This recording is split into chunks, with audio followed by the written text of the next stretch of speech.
সবুজে ঘেরা শান্ত একটা গ্রামের ব্যস্ত বাজারে ছিল বিন্দু মাসির ভোজনালয়। একসময় এই হোটেলের মটন ভাত, মাছ ভাত আর গরম গরম ডালের স্বাদে মুগ্ধ ছিল আশেপাশের সব গ্রামের মানুষেরা। এক প্লেট মটন ভাত দাও তো, হরির রান্না না খেলে সপ্তাহটাই সম্পূর্ণ হয় না।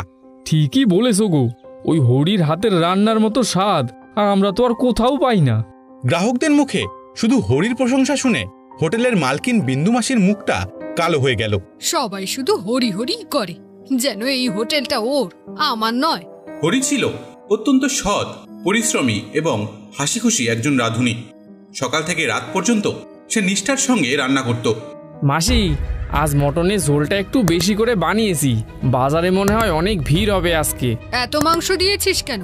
2 টুকরোর জায়গায় একটা দিলেই তো চলে। মানুষ তো টাকা দিয়ে খেতে আসে গো মাসি, ভালো খাবার যদি না দাও তাহলে তো ওরা আর আসবে না। আমাকে ব্যবসা শেখাতে আসিস না।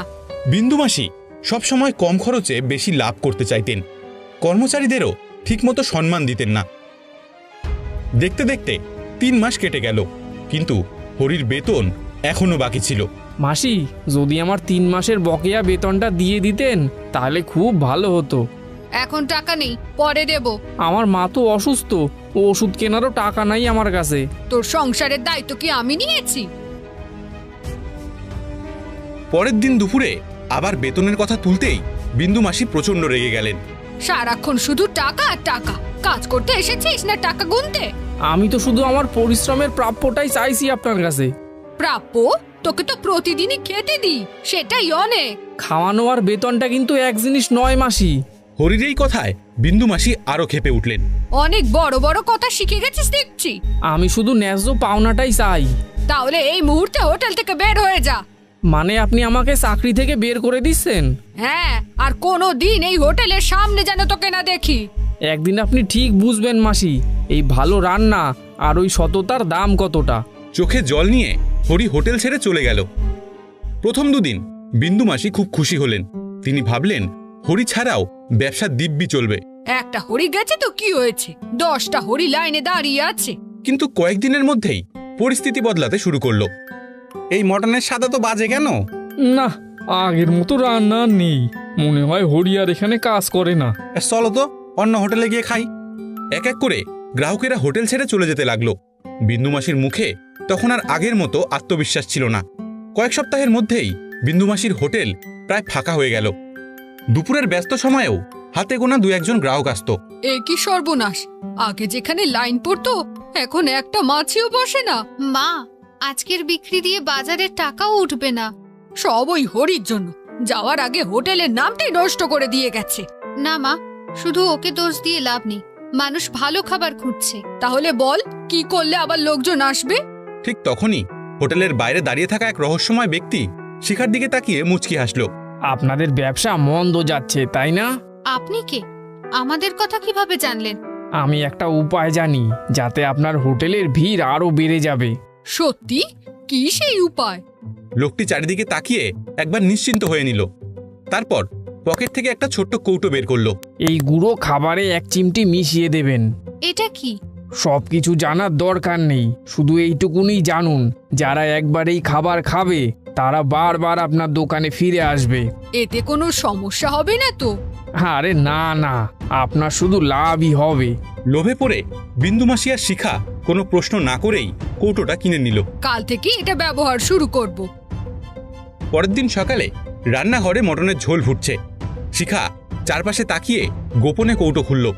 মা, কেউ দেখছে না তো? না, তাড়াতাড়ি মিশিয়ে দে। শিখা 1 চিমটি নিষিদ্ধ নেশা জাতীয় গুঁড়ো মটনের ঝোলে মিশিয়ে দিল। হয়ে গেছে। সেদিন দুপুরে কয়েকজন পুরনো গ্রাহক আবার হোটেলে এলো। অনেকদিন পর এলাম, দেখি আজ খাবারের স্বাদ কেমন। খাবার খাওয়ার পর সবাই অদ্ভুতভাবে চুপ হয়ে গেল। আজ কেমন যেন আবার খেতে ইচ্ছে করছে। হ্যাঁ, কালও আসবো মনে হয়। 2-1 দিনের মধ্যেই অবিশ্বাস্য ঘটনা ঘটল। প্রতিদিন আগের চেয়েও বেশি মানুষ আসতে শুরু করলো। দেখলি শিখা, কাজ হয়েছে। এবার টাকা গুনে শেষ করতে পারবো না মা। দুজনেই হেসে টাকা গুনতে লাগলো, কিন্তু তারা জানতো না এই লোভী তাদের জীবনের সবথেকে বড় ভুল হতে চলেছে। অন্যদিকে গ্রামের কয়েকজন সচেতন মানুষ বিষয়টি নিয়ে সন্দেহ করতে শুরু করলো। আগে সবাই বলতো খাবারের মান খারাপ, হঠাৎ সবাই আবার কেন খাচ্ছে এখানে?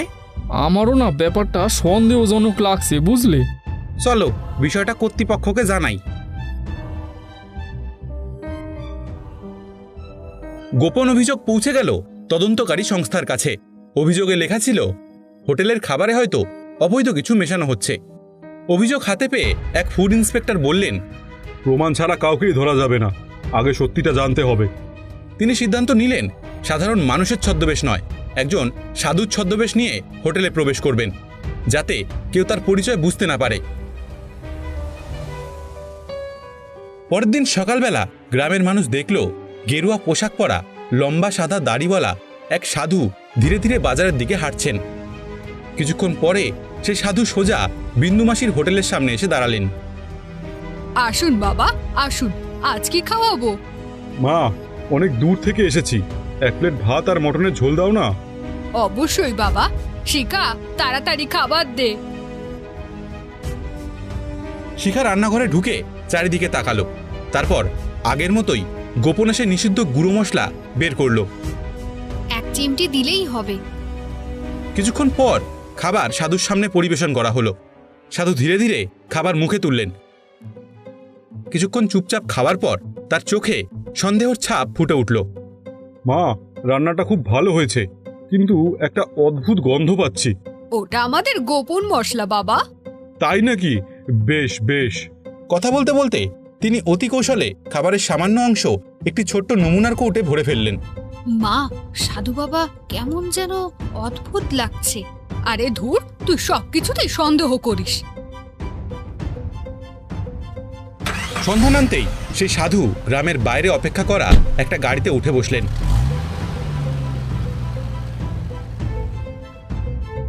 রাতেই পরীক্ষাগারে খাবারের নমুনা পরীক্ষা শুরু হলো।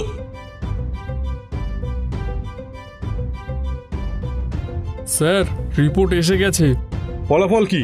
খাবারে নিষিদ্ধ নেশা জাতীয় রাসায়নিক পাওয়া গেছে স্যার। অভিযোগটা সত্যি। আগামীকাল অভিযান হবে, এবার কাউকে ছাড়া যাবে না।